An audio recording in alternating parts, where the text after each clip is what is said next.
Hi guys, this one is for someone in particular who contacted me recently, and I've lost contact with her. I'm not sure if she liked what I had to say, but I want to read this to her. There's a book that I use all the time, and this particular reading is perfect for her. And I thought if it'd be perfect for her, it'd be perfect for you, someone out there.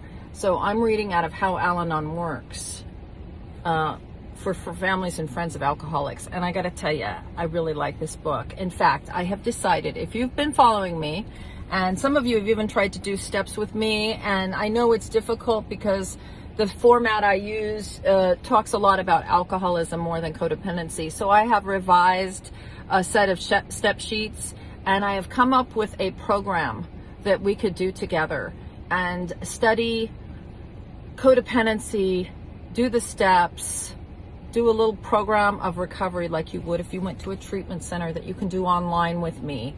So I'm going to do that. If you want to join me for that, if you need more than what I'm doing a Courage to Change book study right now, and we need to do more for the families and friends. So if you are interested in changing your life and utilizing the 12 steps, even though you're not a drinker or an addict, please direct message me and let me know. I'll get you on the list. I'm going to be finishing it up this weekend, so I'll let you know the dates, and I would love to do this and get you an answer. So this, though, is for my friend. It says, living with sobriety. Those of us whose loved ones are recovering in AA are also affected by this family disease.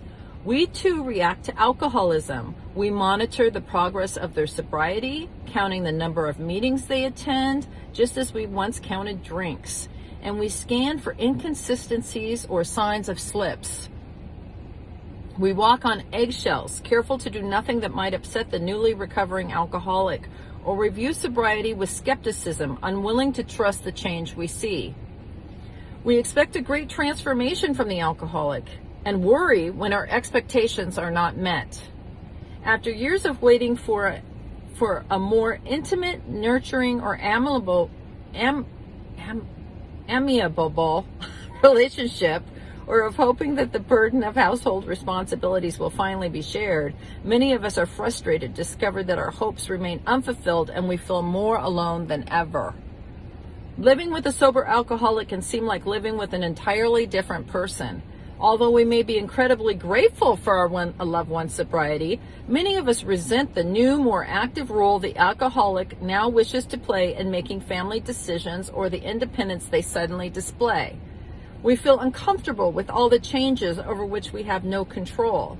Although we fervently wanted change during the drinking days, this may not be what we had in mind. Some of us grew jealous of the time the alcoholic spends going to meetings or talking and socializing with other AA members, and suddenly, after demanding so many changes from the alcoholic, we find him or her making similar demands on us. Okay, so I speak to a lot of people, and they tell me if their loved one would just quit drinking or using, everything would be fine. And this reading is a testament that that is not true. You must seek your own recovery. You have been affected by alcoholism. The reactions that I just read to you, the counting meetings versus counting drinks, that's almost like a PTSD response. You are traumatized by what's happened. Now your loved one has a program and you don't. It's the same with your children. Some turn very cynical, right? This is never going to work. When the other shoe is going to drop. It's very hard, this alcoholism, especially now that your alcoholic is doing better. And they got better in AA. And you might feel jealous, like, why is AA? I love them. I tried everything to get them sober. And AA does it?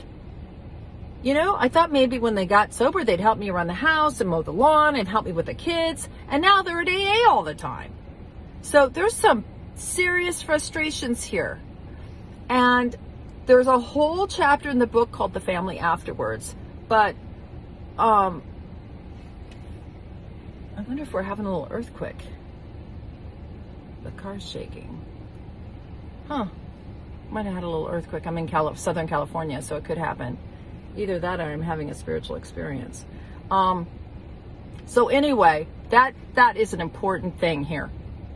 This particular reading. You're going to need your own recovery program, whether your alcoholic gets sober or not. And you know, a lot of marriages break up afterwards, after the person gets sober, because they can't change the dynamic. All right, so that's why your own recovery is so imperative. It really is important to do this work for yourself, so you can recover, your loved one can recover, and you can have your own lives, right? So, and build a new relationship, it's hard. It is hard, and it's hard for children, but you're going to have to be the person, whether you're the daughter, the son of the alcoholic, the parent of the alcoholic, the spouse of the alcoholic, the aunt.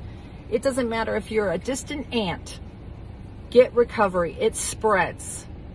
Someone will pick it up in the family, but someone's got to stop the cycle.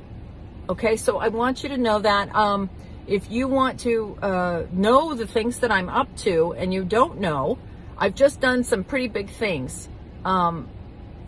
Tools for people. One is the Courage to Change book club. One is the How It Works program of recovery. Actual 12 steps for addicts and alcoholics, and a program almost like an outpatient you can do at home. So I'm doing that. And if you want to stay up to date on what I'm going to do, because I'm going to do the Al-Anon recovery program next online, make sure to subscribe. Go on to my website, KarenGardinier.com, and subscribe to my newsletter. So every month I'll tell you what's coming up. Also, you could go on and get on my text. My community text is another way if you don't want emails. Get on my community text, and I text everybody, and I let everybody know what's happening. My YouTube is a great thing to subscribe to, because I'm constantly posting on YouTube vlogs, information, free resources. And what's nice about YouTube is it's already divided up into alcoholics and addicts, codependents, how to find treatment centers, the Courage to Change, big book readings. It's all divided up, so you don't have to wade through stuff trying to find things that apply to you. So that's under Karen Gardinier as well. Just search on YouTube, Karen Gardinier, and please subscribe. It helps get the message out to everyone. That's it. Have a great day. I love you all.